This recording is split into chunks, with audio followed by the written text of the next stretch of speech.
Friends, in the Spokane Sangha, one of the things that we do as a reflection of a Buddhist practice is we take a theme and we spend the entire month exploring that theme, applying various Buddhist practices to sort of uncover and reveal how this theme comes alive in our minds and hearts. And the theme for the month of July is what's all that noise? What's all that noise? And this is a lighthearted way, truly a lighthearted way of exploring the mind and helping to train the mind and maybe even shift the mind a little bit in a playful way from its stories and its marriage to these stories, its enmeshment to these stories, and to just infuse the situation and the exploration with a spirit of inquisitiveness and playful curiosity.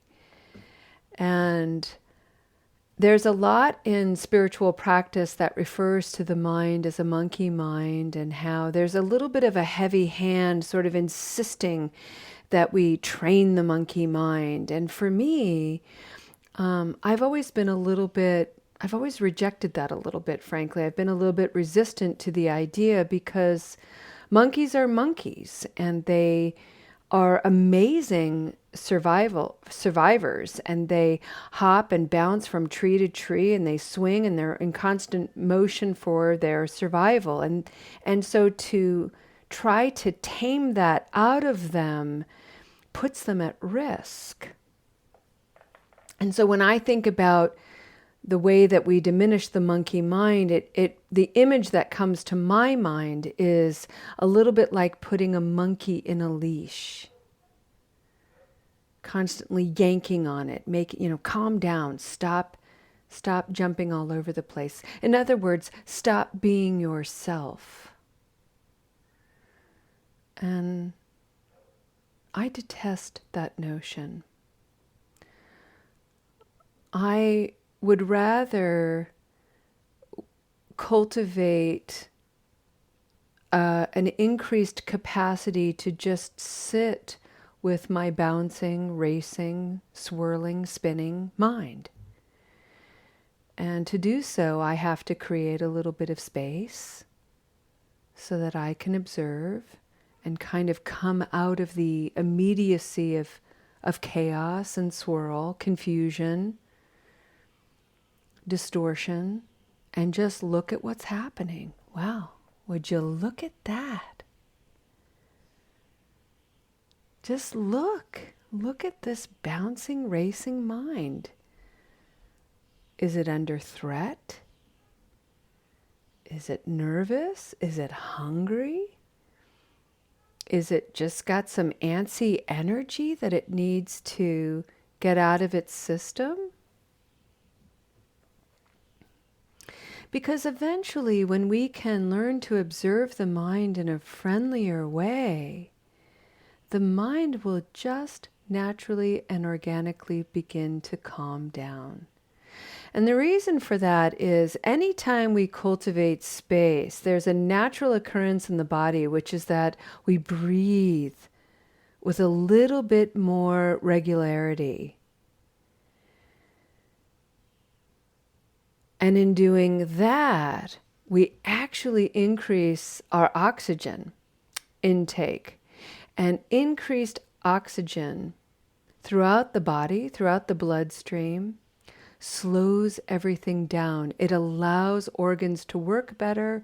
It allows the mind to function with more clarity. It's really an extraordinary physiological phenomena.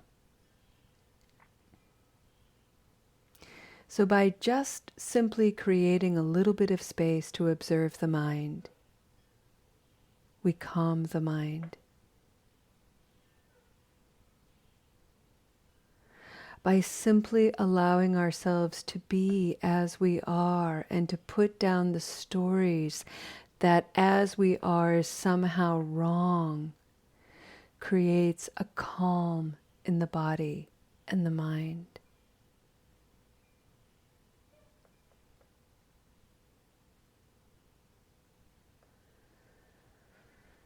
What's all that noise in the mind?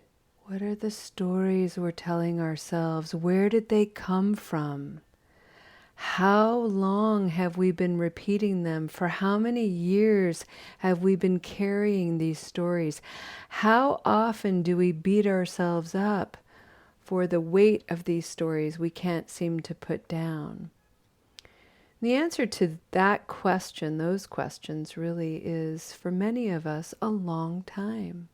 Yesterday I brought forward a couple of symbols that represent my childhood, one from elementary school and one from my adolescence, and they remind me of stories that I have harbored. One was a story related to being publicly humiliated,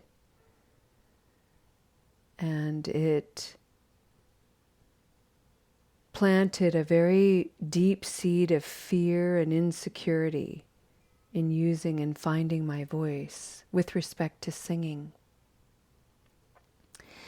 And the other token was an adolescent expression of scarcity, not being enough, not being worthy. And I think it was deeply connected to that younger humiliation that I experienced.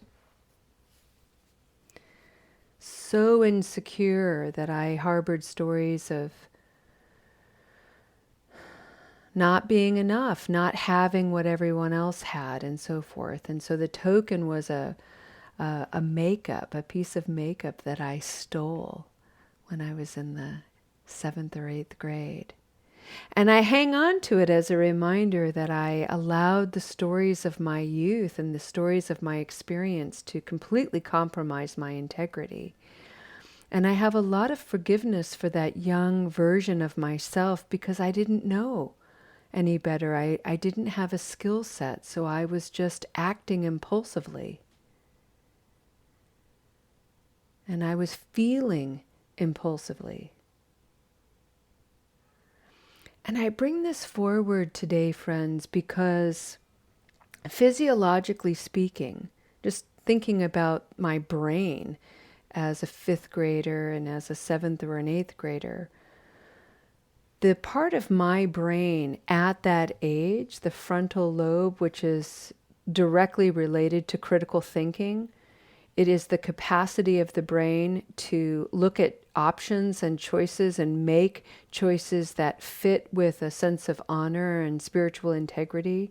And for a lot of people, those connections aren't fully developed yet. So what happens is young people, especially adolescents who are learning to individuate, are behaving not from a place of thinking and critical thinking, but a place from impulsivity,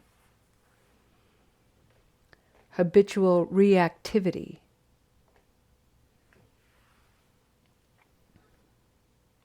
Why this is important is because substance use, substance misuse, substance abuse targets the frontal lobe of the brain. And it inhibits a healthy adult's capacity to critically think, to make choices, to see choices and options, and instead be governed by an impulsive reactivity. It's why many people with substance use disorders behave as if they are adolescents. The two are connected. And so when we can go back to our youth, go back to your younger self and reflect on what are some experiences, what are some conversations that you heard, that you had, that you experienced, that began to shape you and mold your clay being? Maybe it was manipulation, humiliation, shame. Maybe it was encouragement and praise. It was likely a little bit of both.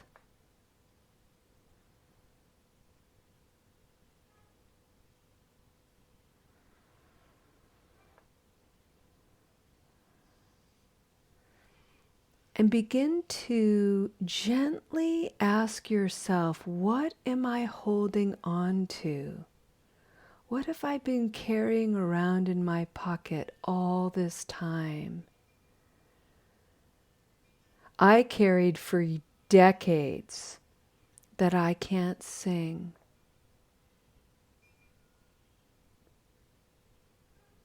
Based on a single experience in my youth. I carried and still carry to this day thoughts, arisings of scarcity. I'm not enough. This person does it better. Just doubt and insecurity. It arises, it tries to stop me in my tracks. It's very, very old. Very old. And I don't know that I can put it down forever. I don't know that I want to. It's right now in my sense of practice, it's always teaching me something. Every time it arises, I'm like, oh yeah, there's that insecurity coming forward again, saying what it always says, leaving me with the same old diminished feeling. Very, very, very familiar. I wonder what I can learn. I wonder what I could illuminate. I wonder what I could strengthen. I wonder what I can heal within myself.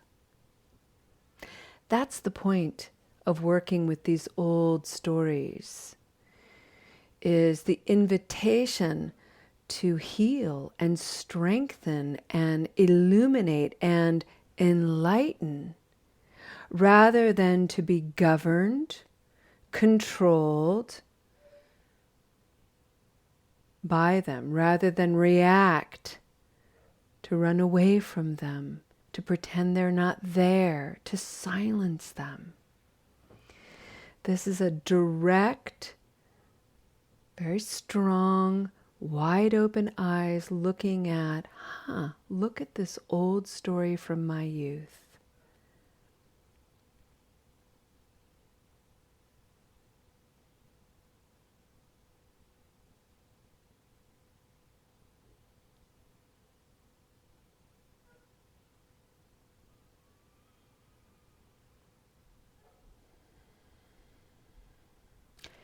Here's a phrase, a mantra, that is so important to keep in mind as we're looking.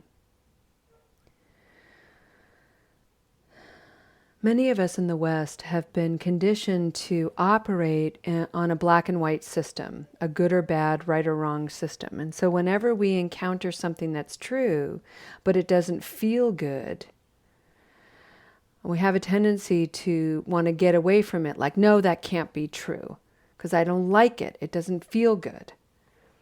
It hurts my feelings. And so the mantra is, that's true.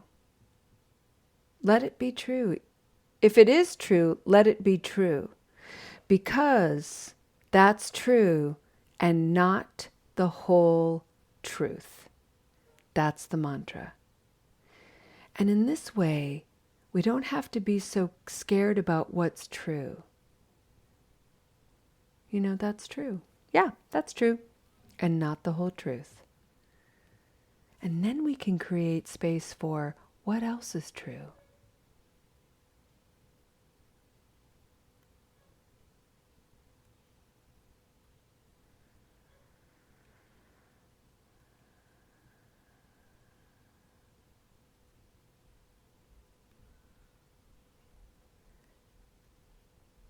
This is a very gentle practice of looking at our stories, allowing aspects of them to be true and opening them up to a greater truth. And this, my friends, will bring you into the open arena of the whole of you, which I guarantee is something sacred, something mysterious, something budding with life.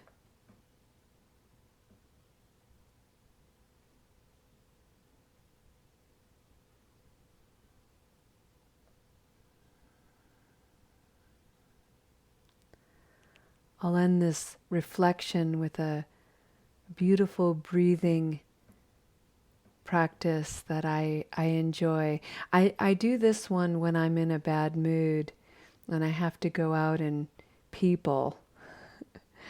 And because I hate the idea of radiating a bad mood. So I bring this one with me, and it's very, very simple. I just bring my hands to my heart and I'll breathe in. Breathing in, I calm my body. Breathing out, I smile. And right there, my mood starts to shift. Breathing in, I calm my body.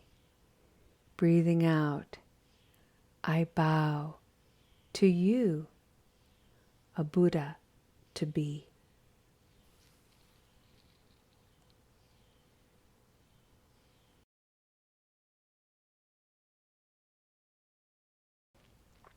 So with that, friends, let's go ahead and end our practice with a dedication of merit. And what I'd like to do today is just bring us back to a noble posture and to keep in mind that as you go into your day, as you go into your weekend, having taken this hour of refuge in the three jewels of Buddhism, the Buddha, the Dharma, and the Sangha, this is such an incredible place of practice to really take a look at what our aspirations are, what our intentions are, what our motivations are. And as we go out and interface with the world, that is another place in which to experiment and in which to try out these ideas. You know, the Buddha was very clear to make these practices come alive in you. Don't take his word for it. It's not a dogmatic approach. This is something that you have agency over. You can decide what works for you and what doesn't work for you. Thich Nhat Hanh was very famous for having said, "Your life is the instrument with which you experiment with truth." I love that saying. Your life is the instrument with which you experiment with truth. And it takes practice to learn an instrument. So be gentle, be friendly. Go out into the world and bring your gentleness and your friendliness in a world that is struggling to maintain a sense of civility, to maintain a sense of curiosity and openness, to maintain fluidity and flexibility. Bring it. And know that everything you do is healing. Thank you for bringing your amazing practice here today, friends. We'll see you next time. Namaste.